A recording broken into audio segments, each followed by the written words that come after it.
به نام خدا. علیرضا نصیرلو هستم. سلام عرض می کنم خدمت شما دوستان عزیز. خداوند رو سپاسگزارم که به من کمک کرد تا این فایل رو آماده کنم.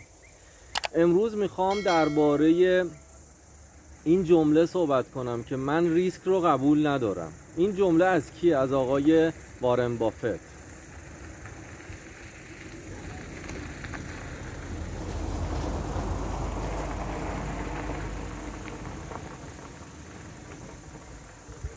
وارن بافت یکی از ثروتمندترین مردان آمریکاست.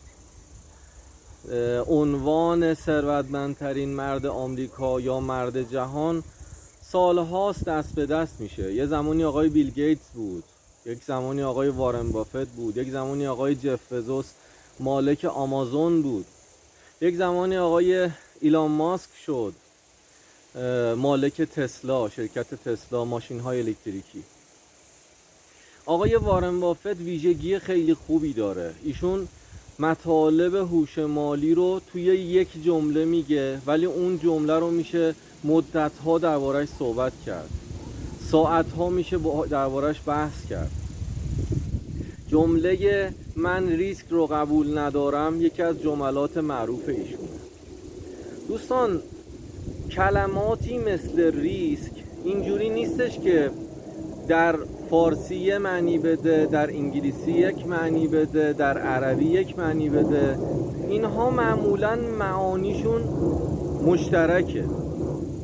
ریسک در فرهنگ لغت فارسی یعنی چی؟ ندونستن و اطمینان نداشتن از نتیجه یک عمل در آینده.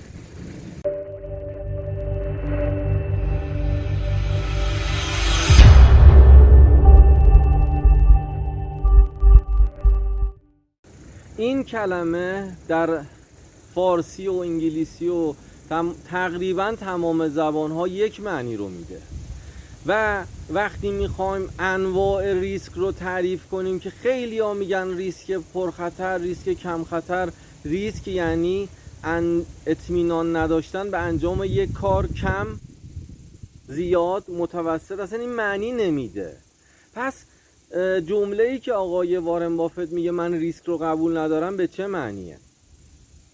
این جمله رو باید بریم در شخصیت آقای وارن بافت که شخصیتی فوق‌العاده آروم داره و من در یکی از فایل‌های سایت گروه موفقیت نصیرلو این ویژگی رو دربارش خیلی صحبت کردم. تفکر لاک‌پشتی داره آقای وارن بافت. شاید ماها، سالها زمان ببره به یک سرمایه گذاری برسه، ولی وقتی به اون سرمایه گذاری رسید و در اون سرمایه گذاری مبلغی رو سرمایه گذاری کرد، به هیچ عنوان از اون سرمایه گذاری بیرون نمیاد. حتی اگه تمام انسان‌های روی کره زمین بگن آقای وارن بافت اشتباه کردی، ایشون کار خودشو کرده و منتظر نتیجه است. و یکی دیگه از جملات آقای وارن بافت که این جمله رو تکمیل میکنه چیه؟ میگه اگر سرمایه گذاری رو درش سرمایه گذاری کردی، مبلغی رو گذاشتی، اگر 10 سال از اون سرمایه گذاری گذشت و اون سرمایه گذاری بلا تکلیف موند، باید خیالت راحت باشه که بعد از 10 سال تو ضرر نمی کنی، حتما تو سود میکنی. نمونه این تیپ سرمایه گذاری چیه؟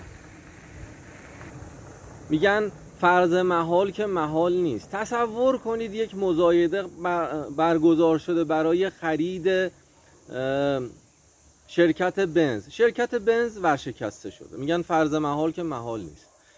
من یا شما به عنوان یک فردی که توی این مزایده شرکت کردیم، در اون مزایده شرکت میکنیم، مثلا 1 میلیارد تومان میدیم و در این مزایده برنده میشیم. همه به ما تبریک میگن، ما وارد اون کارخونه بنز میشیم، کارخونه برای ماست، ولی هیئت مدیره و مدیر عامل میگن که تا 10 سال آینده ما هیچ فعالیتی نمیتونیم انجام بدیم. میگیم چرا؟ میگن علتهای مختلفی داره، ما هزینه هامون بالاست، کارگرامون زیاده، باید تعدیل نیرو کنیم و اینکه اتحادیه اروپا گفته تا 7-8 سال 10 سال آینده که الان این هست 600% باید ماشین الکتریکی تولید کنیم. وقتی با این هیئت مدیره صحبت میکنیم، اطمینان میدن 10 سال بعد حتما دوباره شرکت شروع به کار خواهد کرد. آیا در این سرمایه گذاری ما ضرر میکنیم اگر بعد از 10 سال برگردیم؟ چون ضرر نمی کنیم و بنز یک برند جهانی هست، پس ما سرمایه گذاری فوق العاده درستی رو انجام دادیم و ما در اون سرمایه گذاری حتما سود خواهیم کرد.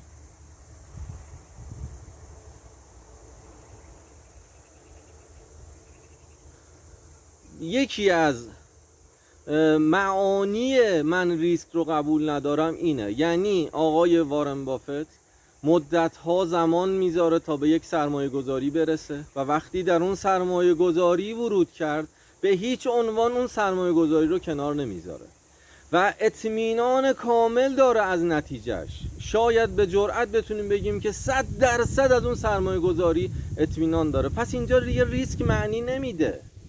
نه اینکه آقای وارن بافت کلمه ریسک رو قبول نداشته باشه، نه، انقدر دقیق اون سرمایه گذاری رو انتخاب میکنه و در اون سرمایه گذاری ورود میکنه که دیگه ریسک در سرمایه گذاری آقای وارن بافت معنی پیدا نمیکنه. پس از شما میخوام طوری در سرمایه گذاری ها ورود کنید با تحقیق کامل، پرسجو از افراد خبره وارد یک سرمایه گذاری بشید و 100% اطمینان پیدا کنید که اون سرمایه گذاری جواب میده.